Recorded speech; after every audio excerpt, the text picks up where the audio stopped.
What's up, yo? I remember Spider-Man and Human Torch, yeah.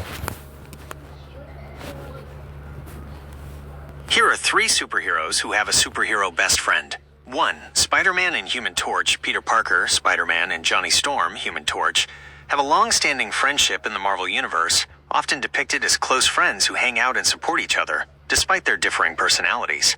2.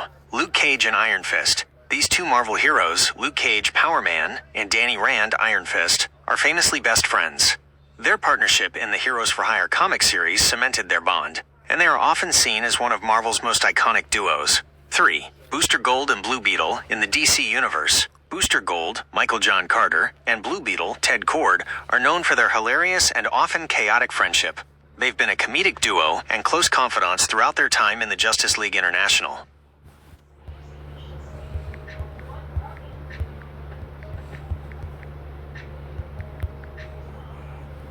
I don't do it that. I'm like correcting it.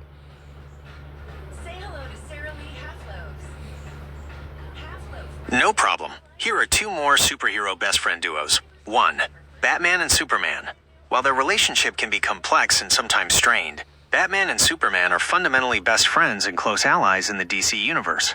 They rely on each other's unique strengths and trust each other deeply, often referred to as the world's finest team. 2. Captain America and Falcon, Sam Wilson. Steve Rogers, Captain America, and Sam Wilson, Falcon, developed a strong and trusting friendship, especially after the events of Captain America, the Winter Soldier.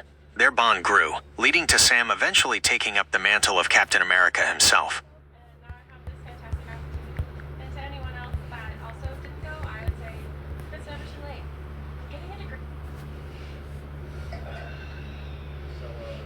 I was not expecting Green Lantern and Green Arrow. I was not expecting that. You got it. Here are 3 more superhero best friend duos. 1. Green Lantern, Hal Jordan, and Green Arrow, Oliver Queen. This classic DC duo became known as the hard-traveling heroes in their iconic 1970s comic series. Their contrasting ideologies, Hal's cosmic lawful perspective versus Ollie's street-level, socially conscious one, often led to compelling debates and a deep, enduring friendship. 2. Rocket Raccoon and Groot from the Guardians of the Galaxy. Rocket and Groot have an incredibly unique and touching friendship. Despite Groot's limited vocabulary, I am Groot, Rocket always understands him, and their loyalty to each other is unwavering, often providing both humor and emotional depth to their stories. 3. Wolverine and Nightcrawler in the X-Men. Logan, Wolverine, and Kurt Wagner, Nightcrawler, forged an unlikely but very strong bond. Wolverine's gruff exterior often hides a surprising softness when it comes to Nightcrawler, and Nightcrawler's optimistic and moral compass often influences Wolverine for the better. They have a deep respect and affection for each other. It should know him. It should get used to what I'm saying by now. Like, name 6 more. I'm not correcting it. He'll correct it. Yeah, Beast Boy and Cyborg. Yeah. You got Raven and Starfire on here? You don't. Okay, well, you should add them. Alright, here are 6 more superhero best friend duos. 1. Beast Boy and Cyborg. These 2 Teen Titans are practically inseparable.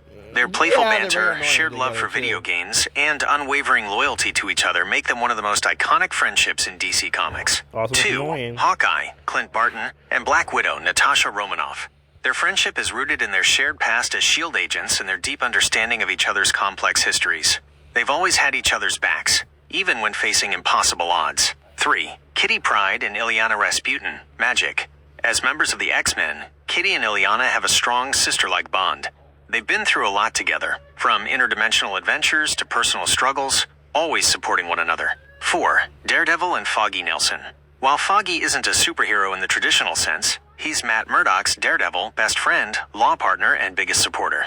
Their friendship is a cornerstone of Daredevil's world, with Foggy often being the only one who truly understands Matt. 5. Jessica Jones and Carol Danvers, Captain Marvel. These 2 Marvel powerhouses have a long-standing friendship built on sarcasm, shared experiences, and genuine care.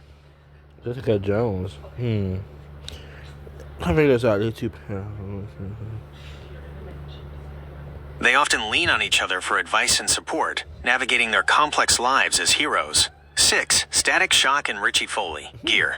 In the animated series Static Shock, Virgil Hawkins, Static, and Richie are best friends who started out as regular high school students. When Virgil gained powers, Richie became his trusted confidant and tech expert, eventually developing his own gadgets and becoming his superhero partner, Gear. Okay. Name 4 more. I'm putting him through the ringer today.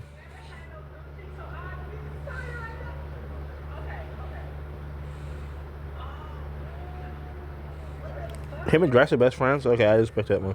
I can certainly name 4 more superhero best friend duos for you. 1. Spider-Gwen, Gwen Stacy, and Ms. Marvel, Kamala Khan.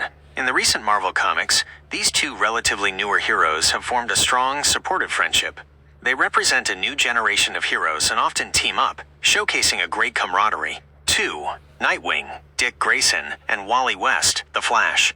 Having grown up together as sidekicks, Robin and Kid Flash respectively, in the Teen Titans, Dick and Wally share a deep brotherly bond. They've been through countless adventures and personal struggles, always remaining close friends. 3. Iron Man, Tony Stark, and War Machine, James Rhodey Rhodes. Tony and Rhodey have a long and storied friendship, often challenging each other but always loyal. Rhodey is one of the few people who can truly call Tony out, and he's always there to back him up, often literally, as War Machine.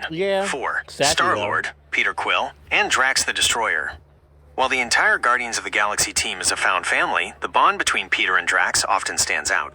Despite their differences, they have a solid friendship built on mutual respect and their shared experiences as part of the unconventional cosmic team. I can't tell. Not team. I can't tell. I know the best friend. I can't tell.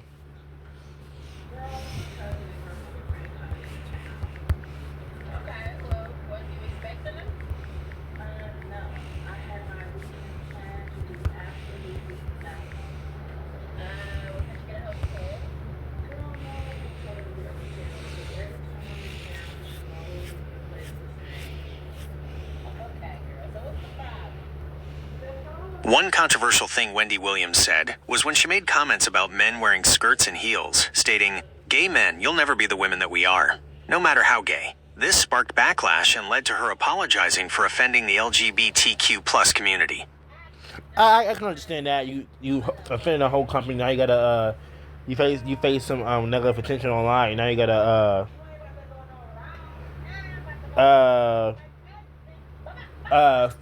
now you gotta apologize to him, or you owe him an apology. Oh, backlash is like karma, or like negative attention online. Yeah. Well, I had a hard time guys saying LGBT community. I have a hard time saying it. Like back when I used to say WWE, I had a hard time saying WWE. So, okay, I'm gonna say name 1 more thing.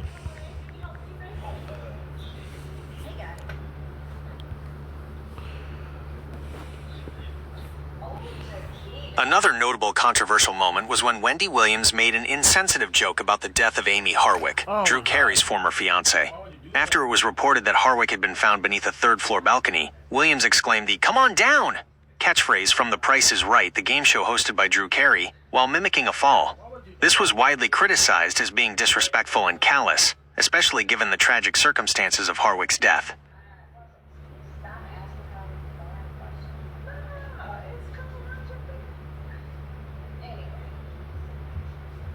I'm back, y'all.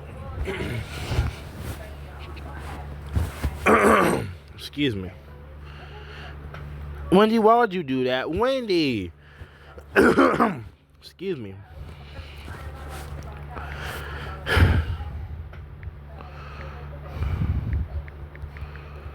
One more thing, Gemini. You should bring this stuff long. You make it too short.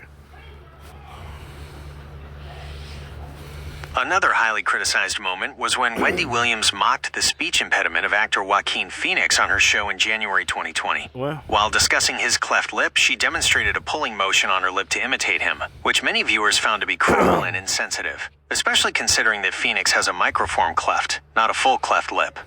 She later apologized for her remarks after receiving widespread backlash, including from celebrities and organizations supporting individuals with cleft conditions.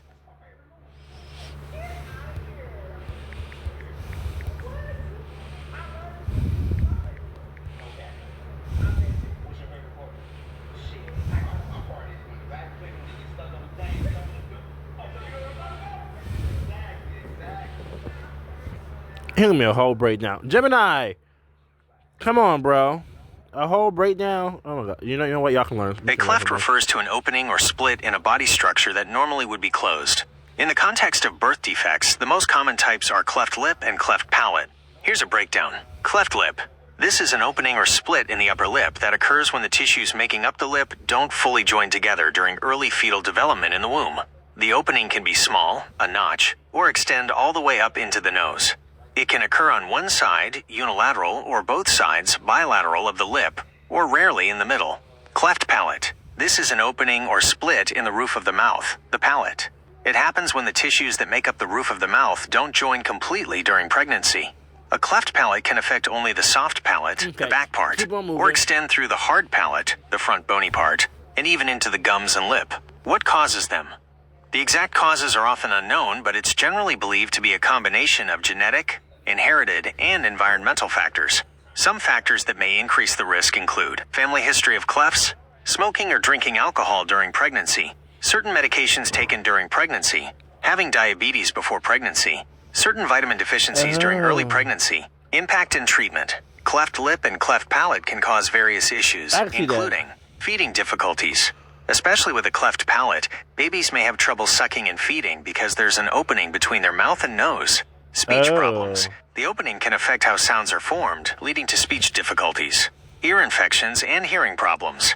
The connection between the middle ear and throat can be affected, increasing the risk of ear infections and potential hearing loss. Dental problems. Misaligned teeth or issues with tooth development. Fortunately, cleft lip and palate are highly treatable. The primary treatment is surgery to close the openings. This is usually done in stages. Cleft lip repair.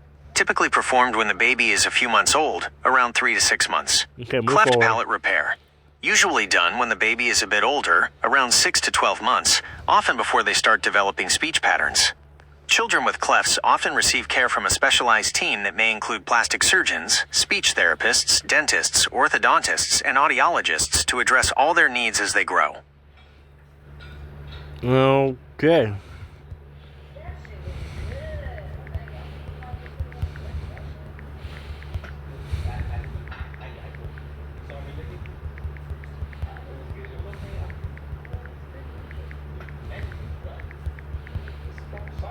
This works fast enough.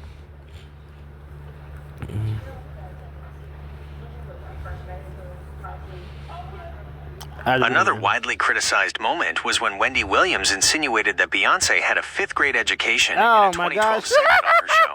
She stated that Beyoncé sounds like she has a 5th grade education, while also claiming to be a fan. This comment drew significant backlash for being dismissive and demeaning towards the popular artist. I can see that. Okay, guys, make sure you like, comment, share, subscribe, and have a good day.